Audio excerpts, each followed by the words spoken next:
Lisa Schnebly Heidinger is celebrating Arizona with lots of interesting people, so you'll hear wonderful voices with new stories. Grab your favorite drink and settle in. We're celebrating Arizona, going everywhere from A to Z, and we're off. Welcome back to Celebrating Arizona. Lisa Schnebly Heidinger here, and excited because most of you probably do not yet know Paul Allvin, which means you get to meet him for the first time, which is very, very cool. I met him for the first time much later than we knew about each other, because I think you were in middle school when we Mhm. first knew about each other. Is Yep, that correct? that's right. Do you mind just going over that story real quick? Because I like Sure. it. I grew up in Sahuarita, and from age 10 on, I was in Sahuarita, and my mom worked at the Santa Rita Healthcare Center, which was a nursing home down there. And I believe she had a hand in getting your father's mother, or it was a Mom's relative, mom, your mom's mother's dad, mother. There you go. mom's dad. A Yeah. good placement that was a good fit for her, and you were thusly impressed that you wrote a profile about her in the Green Valley News, and so that's when I first learned the name Lisa Schnebly, and so, and then I watched you on Channel 9, and then saw your books that you Okay. authored, and so forth. So yeah. Okay. And then when I actually first met you, you were the most amazing organization chairman I have ever seen Mm. in my life. And as a reporter, I've covered a ton of meetings, but you really did it. You were respectful, you kept things moving, you didn't let anybody commandeer the meeting.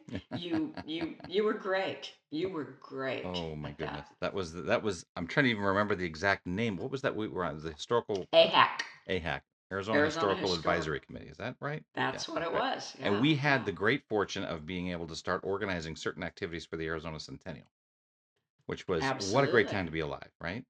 It It was. was. And when I was tiny, I had done the math and realized, oh, I forget now what, 42. Yeah. Darn, I'll be too old to enjoy it. Well, maybe my children can. Yeah. Okay, that's great. And then surprise, I wasn't too old. That's right. But yeah, that was. Now, back up even farther because before Sarita, Hmm. you had a very colorful existence Yes. that almost no one else has had. So tell us about that Interesting. first. Yes, so I was actually born in Tucson. So my folks moved out from Southern Illinois with 6 kids in 1960-ish to Tucson. So my dad could take a job at the University of Arizona, transcribing and being a tech writer for electrical engineering researchers there. Wow. That was his first job. But before they left Tucson for good, they had 9 kids, and I was the ninth. And so for 4 years, we lived in the house. Any longtime Tucsoner will know Kingston Knolls neighborhood, which is behind the Kmart at Broadway and Kolb. I All my didn't know the brothers and name sisters, of it, but yeah, I all my brothers and sisters okay. swam at the Kingston Knolls pool and all of that. I've run Oh, into so many people who grew up in or near there, and it's like this. Everybody seems to know it. But when I was 4, my dad got this itch to say, "We live in this amazing state, and there is this frontier-like land. I've always wanted to own my own business." And so they bought a lodge up in Pinetop-Lakeside. At the time, it was known as Broken Arrow Lodge.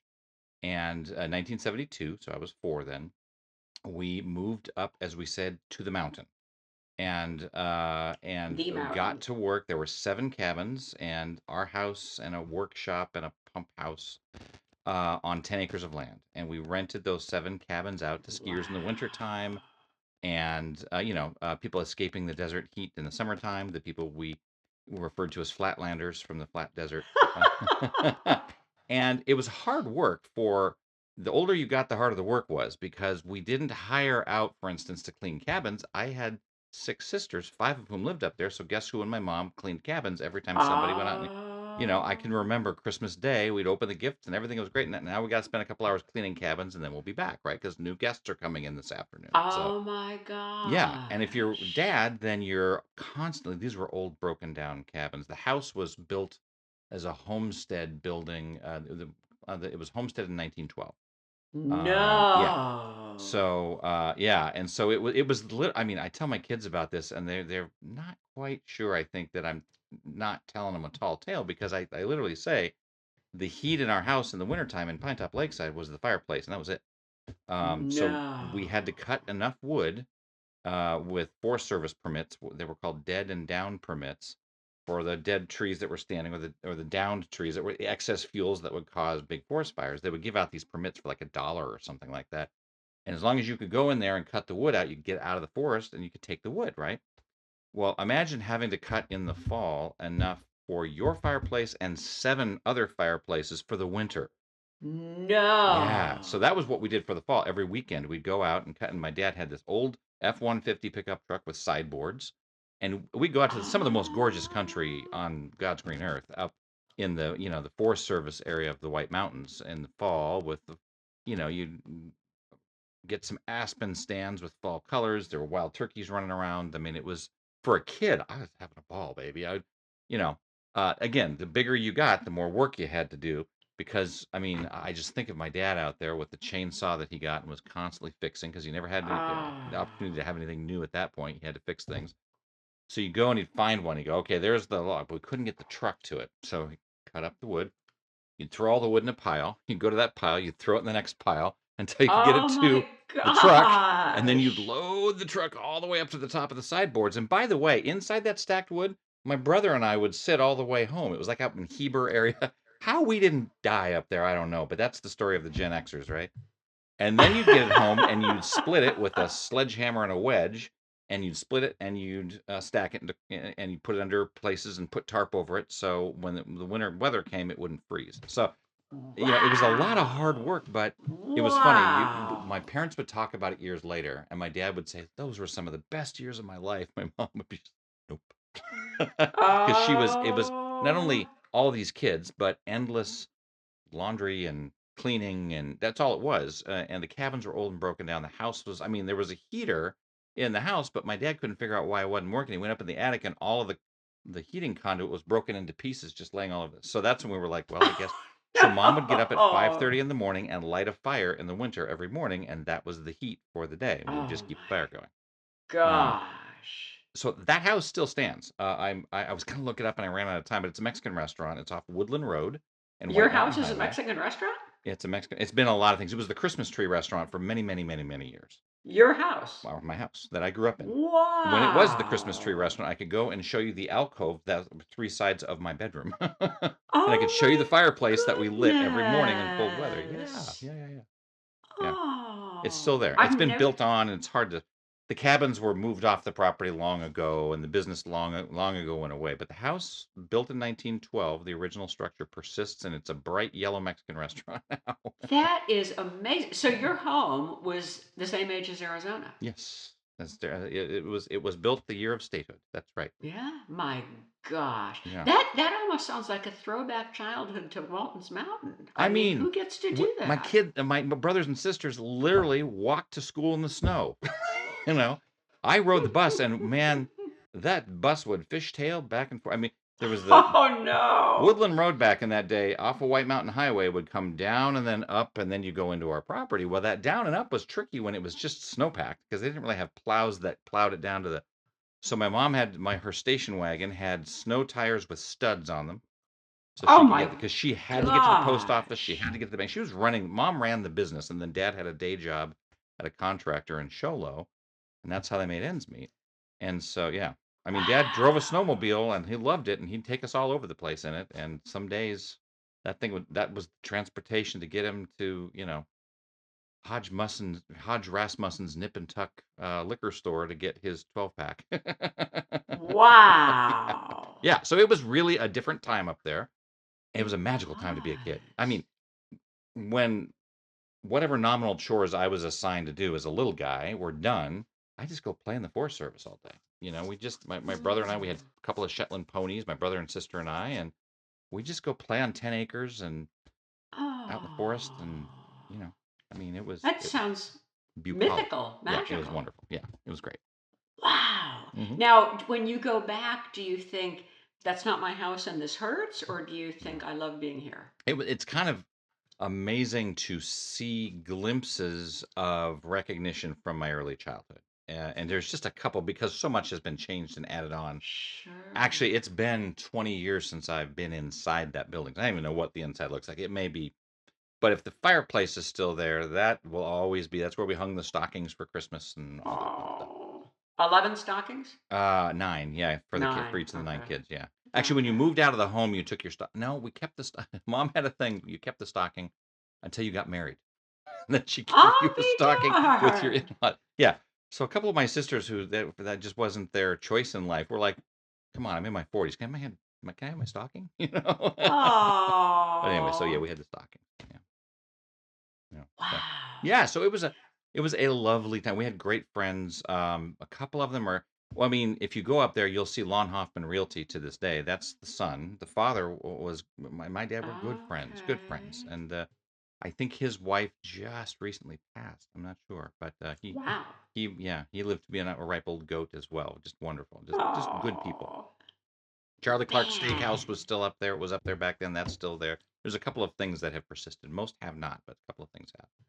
How You lovely. know. Well, okay, actually, we're going to go ahead and say, okay, that's your first Arizona, and Yeah. we're going to take a break, and then we're going to come back and talk about your second Arizona. Okay.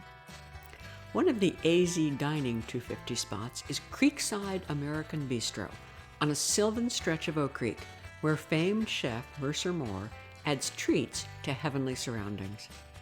The deck is a magnet for people who love their doggies, where all seem to get along. Shrimp and grits are popular, as is the tomahawk pork chop. Creekside is casual dining at top-level sophistication, offering menu favorites like Maryland Blue Crab Cakes and Miss Emily's Flaky Warm Croissants with marmalade. And now I want to hear the second act. Where's your next Arizona? And when I say yours, I guess what I'm interested in right this second is what about Arizona calls you back, moves you, you show it to people, you care about it, that kind of thing. Well, my goodness, that would have to be Southern Arizona and the desert and the people. My family still. I Okay. still have a few family members down there, and we go back and visit Arizona pretty frequently. I live in Falls Church, Virginia now with my family, and my wife's in-laws or her family are all in Tucson as well. And you can go back to a place like Phoenix, or you can see different parts of Arizona, and you feel like home. But for me, going back to Tucson feels like home with a capital H, period. It has that draw to it. And I think of everything from sunsets to just perfect weather and beautiful surroundings to the cultural milieu down there. It has an Good old word. feel to it.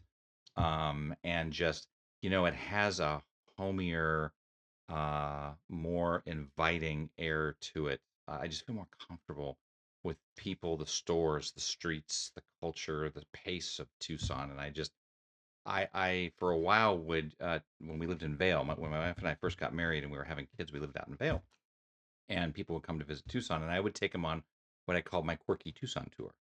And so, we'd go to the El Tiradito Shrine, and Oh, you know, the good. only known, shrine that's dedicated to a sinner built, killed in unconsecrated Yeah, grounds and yeah. so forth, the whole story that's there. And I never went there and there wasn't at least one candle lit. And you could go after a monsoon and there would always be a candle lit, and then you got to go to El Minuto Oh, Cafe and just have food there while you're there because it's running low. And then you go to the, yes. what is the name of it's the park along the Santa Cruz River, from the guy who came back from World War I and made it's the Garden of Oh, Gethsemane. Lucero. Yes, Garden of Yes, Gethsemane. yeah. Yeah. And the guy who pinned down in World War I and said, "God, get me out of this, and I'll devote the rest of my life to your service," and made good on it. And so you see this ghostly, beautiful thing that's been preserved. It was like these things you find in Tucson that you would not know to look for, or and then take them for a beer at the buffet, and off of Fourth Avenue, and then go to Oh. the DeGrazia studio and just go, yeah, this is here too. That's a thing. And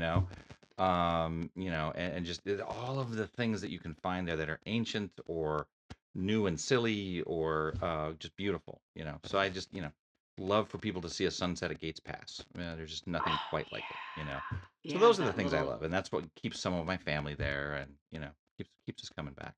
You have good taste. Every Oh, one of those is so Tucson, yeah. and you don't find something similar somewhere else, No. or maybe similar. But I mean, yeah, Yeah. those are You're very. uniquely, quintessentially Tucson, you know? Yeah, Yeah. yeah. Oh, Yeah. I love that. Yeah. And speaking of that, so when everybody decides they're ready to watch this, hear this, see this, they will see the mug of the week, which Ah, is appropriately U of bear down, baby. A. Now, I think of you at the U of A, and I think of the, um, I want to say dendrogeny, the tree ring Oh, stuff. dendrochronology. Yes. Thank you. That's Yes. yes. You see, that's why you were there and I wasn't. But and certainly then the Mars stuff. But tell me what U of A is in your life. Well, I will tell you, it was the place that formed me into who I am in a lot of respects as an adult because I went there from Sarita High School. So here, I mean, this is before Sarita was the Sarita everybody knows now, which is a large suburb of Tucson. I mean, the freshman class at the University of Arizona in the fall of '86, probably twice the size of the town of Sarita. And Oh so, my gosh. yeah, but I was just like, bring it on. My brother had gone there in the '70s, and I just heard nothing but amazing things. And it was just sort of this shining thing on a hill that I was like, of course I'm going to go to the U of A. That's what you do. And why would I want to go anywhere else? And so I went there. I was paying my own way through. And so that and um, lack of maybe a fully developed frontal lobe yet because I was, didn't make all the best decisions in the world, and so it did take me 7 years to get through working full time and not being the most serious student. But I I worked at the Daily Wildcat, and I ended up being its editor. Okay. And that was very formative for me. That sent me into internships all over the country, and the U of A made a place for me, and it was patient enough with me, and it got me through. And so I will Oh. always be grateful to that. And then I went back as its chief communications officer when the legendary Sharon Kaw retired, who was there when I was a freshman and was so patient with this young upstart reporter who just knew he was going to take on the world and he knew everything. And she would patiently Oh. counsel me along. And when I stayed in touch with her and I got her advice throughout the years as I aged and wised up and realized the wisdom that she had. And so I would call her from time to time. What do you think about this? What do you think Really? about that? In fact, years down the road when I was working at the headquarters of Make-A-Wish, and it came time to rebrand that worldwide organization, I remembered Sharon did this. Sharon did this rebrand and was raked over the I coals didn't know for it, that. and it's the most successful rebrand and collegiate brand. It's one of the most successful collegiate brands in America right now. That's Sharon Cobb. That was Oh Sharon, my and she brought the whole university through gosh. that for a nominal amount of money. Yeah, and so I sought her advice from time to time. So when I went back to be the Oh. communications chief, we stayed in touch, and I got to be there when we went to Mars. you know, and which was really Wow. just something spectacular. That must have been amazing Oh, to be part of. yeah, it was really something. I remember arriving there in the communications shop, and there was this amazing science writer. She's since retired. Her name was Lori Stiles. And Lori very quietly came to me and said, Paul, you need to know something. I don't know if you've heard about this or not, but we're going to Mars. Like, there's this Mars mission. And I said, yeah, I heard about that. Tell me. She's like, we got to get ready. It's coming. And I said, oh, I'm thinking, is it 6 months away? Like, our office should promote this, right? She's like, it's in 3 years. I'm like, oh, so okay, we got time. Okay. Oh, But she was right though, interesting. because I thought, what do we do with this? What do we do? Because this was the Phoenix mission, and the job was to confirm subsurface water ice. So water ice below the surface, because if you got that, then you got the stuff of life as we know it, and you can colonize that place. And they Yeah. had, and they believed in the southern polar region that there was a lot of ice, and so our project, which won approval from NASA, was go to the southern hemisphere, land, and find ice beneath the surface. And this wasn't one of those glamorous rovers; it was a lander. So wherever it landed, that was it. And it had a big long arm, and that was its radius Wow. of life, right? But the trade-off was mission control was on campus. So we became the first public university in the world to lead a mission to Mars. And I I was did not like, know that. "Oh baby, we're gonna make some hay out of this." And so I went around like the Pied Piper with my PowerPoint deck trying to get people excited about this. And I said, look, when we won the National Basketball Championship in 1997, this town came to a halt. The university blew up in the best way possible. So tell me, when you have a city that is proud of its science university and a science university that has built its name on this, the great beyond, um, what is the proportional response when we have a leader and a team who take us not to a national athletics title, but to Mars? How are we going to respond to that? And it was a challenge to the faculty who didn't like all that attention that athletics was getting in sports because it took away from the seriousness. I'm like, okay, we're going to do Sure. this now. Well, you know what? People came along, and for a year Oh. between we launched in '07 and when we landed in '08, it was just right about a year. It was perfect. Academic year fit right in there. We had something every month that we did. And then, my God, we land. And what they didn't realize was when the retro rockets blew, and of course it kicked up dust, it landed perfectly. The first job of the robotic arm was to look underneath and make sure there was no damage. And you know what they saw underneath? It blew away the dust, and they were sitting on a sheet of perfect white ice. They're like, done. Yeah. They Whoa. like to name the iconic photos they released, and that one they called Holy Cow, but that is not what they said when they first saw that picture. So to be around for things like that, that's what the University of Arizona is Ah. to me. Like, you can't find that anywhere else. Oh, how Yeah. marvelous. Yeah. So Mm. there you have it. Yeah, I love the place. I always will. I can wear this shirt or a hat with U of A on it back here in Virginia, and I will regularly just hear a strange but friendly voice holler, "Bear down," like the networks everywhere in the mall and walking down the Oh, street in DC. Yeah, it's cool. how Yeah, lovely. Oh, they're that's everywhere. fun. Okay, we're going to take break two, and then we're going to come back and move on to the next phase. The High Jolly Monument on US 250 passport honors Haji Ali of Syria, who came in the 1850s to manage the US Camel Corps, animals as a military experiment in the Southwest, in Arizona. The Civil War put an end to that program, but High Jolly was beloved in Quartzsite. When he passed in 1902, friends built a pyramid monument with a metal camel topper. And the last camel, by the way, from that program was seen until 1942 in the area. And now we get to hear about the next phase, and you and I cross paths again. Yes. So, after I left the college experience, I got a 90-day contract. I was all of 28 years old. Got a 90-day contract to work at the national headquarters for Make-A-Wish in the communications department. Uh, Make-A-Wish is headquartered in Phoenix, and they were undergoing crisis communications for a wish that attracted a lot of detractors. Yeah. It was a hunting wish, and people didn't like the fact that kids were hunting. And so then, once they Oh. weighed in, then the Second Amendment community got in, didn't like the fact that hunting was being attacked, and we were caught in the middle of it all. So I was supposed to Oh work there man. for 90 days helping with crisis communications, and I ended up there for 5 years, my first stint. Went away and did a few Oh things, my came back for a second, gosh. worked in Seattle at the office there, and then came back to the national headquarters again.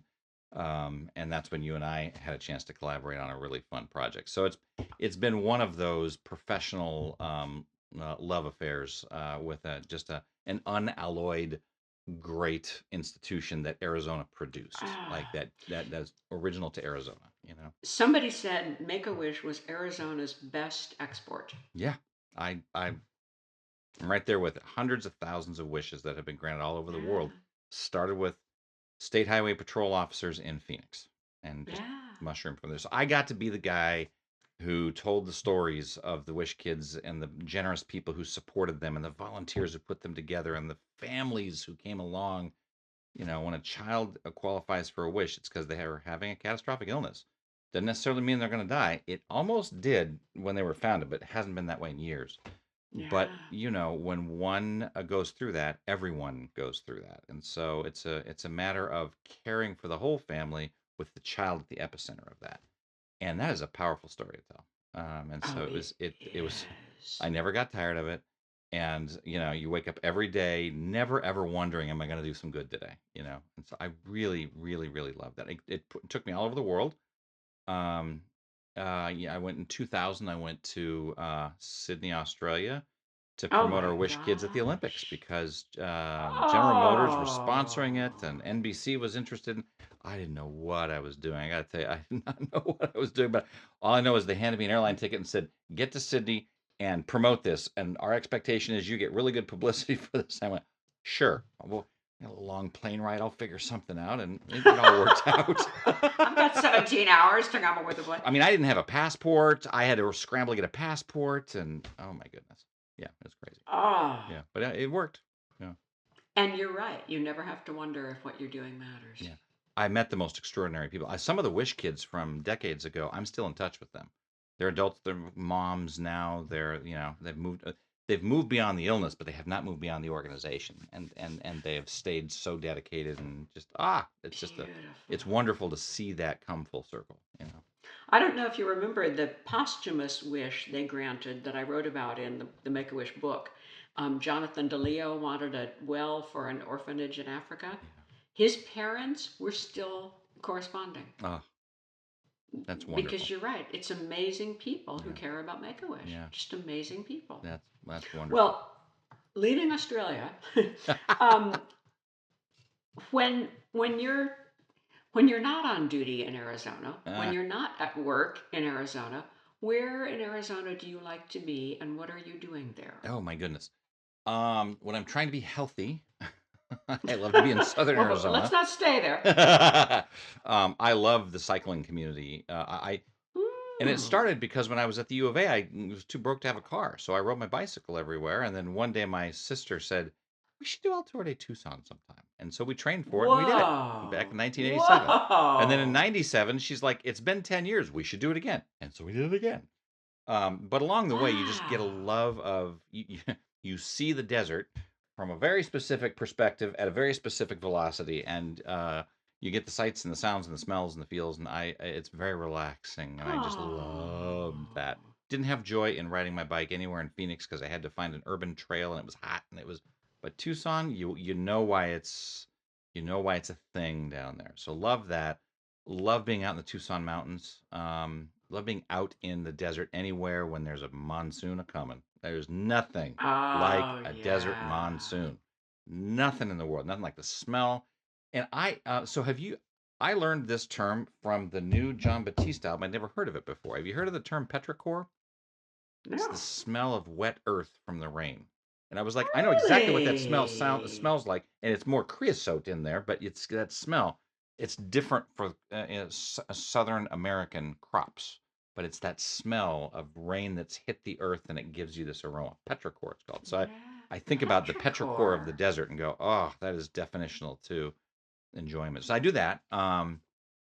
Always fun to see U of A sports of any time, of any way, shape, and form.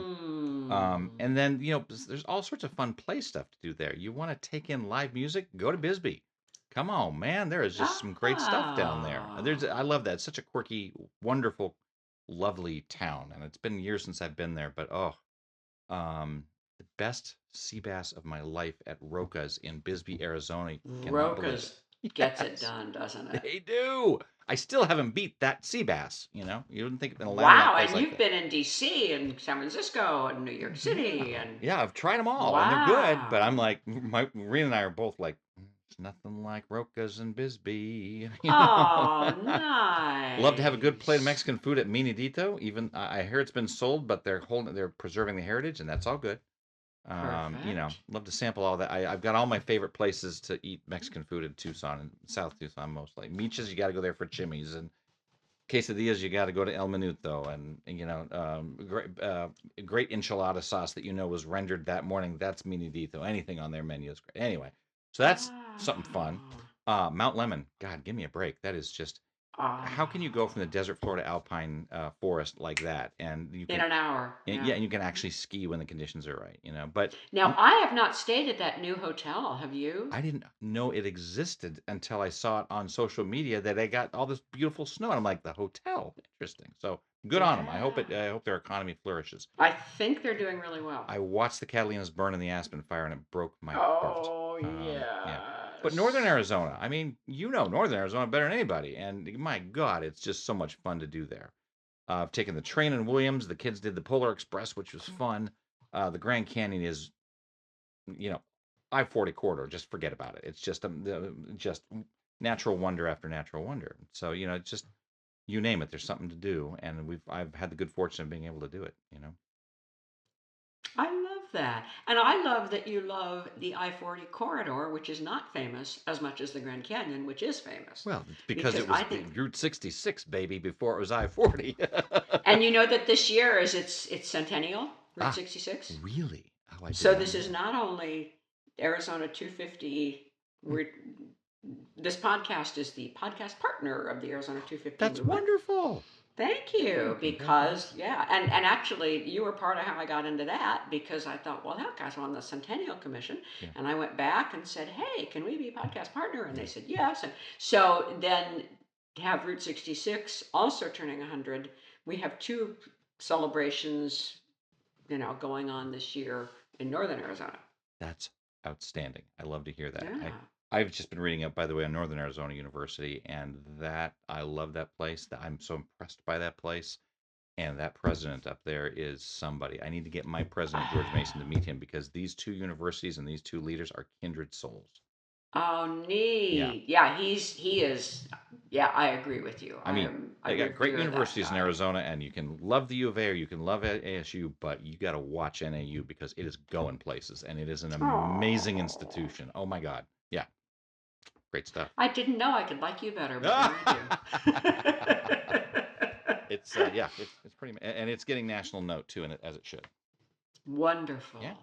Well, sort of regrettably, we are going to close on that note, Okay. but only because I'm gonna just make you promise to come back. Oh, this Will is you? fun. I Oh, mean, good. yeah, this is effortless. You get me talking about Arizona, you have a hard time shutting me up. So sure, I'll come Oh, back. perfect. I don't know if it's of Then interest to anybody, but I'll talk. it is a ton of interest, especially to me, and that's the one that counts. So we will look forward to next time. Great. That sounds great. Thanks for Thank having me. This was you. wonderful. Good.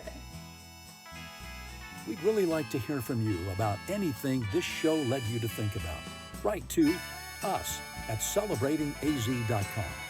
The wizard behind making a conversation into a podcast is Tom Heidinger. The music comes from Daniel Blattney, and I'm Dana Cooper.